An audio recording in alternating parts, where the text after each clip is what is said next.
கிறிஸ்துவுக்குள் பிரியமுள்ள சகோதர சகோதரிகளே, பலன் தரும் தேவன் எபிசோட் 1892 கர்த்தரை துதிக்கிறேன், மைமைப்படுத்துகிறேன்.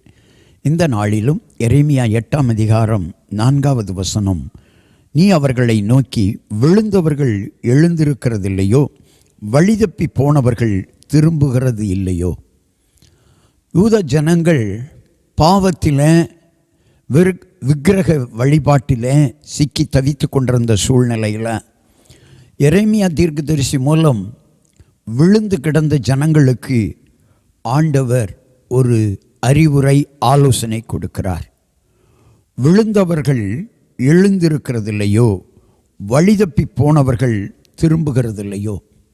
இன்றைக்கும் ஆண்டவரை விட்டு வெளியே போனவர்கள், ஆண்டவரை விட்டு வெளியே வழிதப்பி நடந்தவர்கள், ஆண்டவருடைய வார்த்தைக்கு கீழ்ப்படியாமல் மற்ற காரியங்களை பின்பற்றினவர்கள், அவர்களை இயேசு அழைக்கிறார். நீங்கள் வாருங்கள்.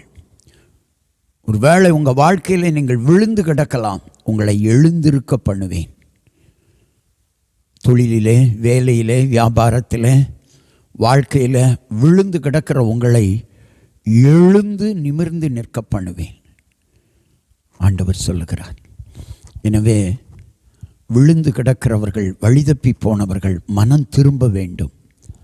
மனம் திரும்புங்கள், பரலோக ராஜ்யம் சமீபித்திருக்கிறது என்று வேதம் சொல்லுகிறது.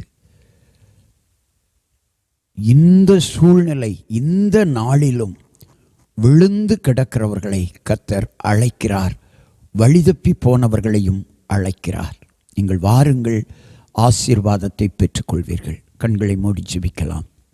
எங்களை நேசிக்கிற நல்ல தகப்பனே, யார் யார் தங்கள் வாழ்க்கையில் ஆண்டவரை விட்டு வழி விலகி தப்பி போனார்களோ, ஆண்டவருடைய வார்த்தைகளை விட்டு வழி விலகி கீழ்ப்படியாமல் விழுந்து கிடக்கிறார்களோ, அவர்கள் எல்லாரையும் ஆண்டவர் அழைக்கிறார்.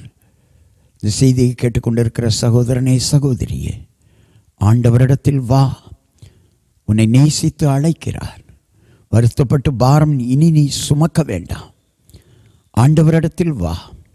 கர்த்தர் உன்னை ஆசீர்வதிப்பார், உன்னை கனம் பண்ணுவார்.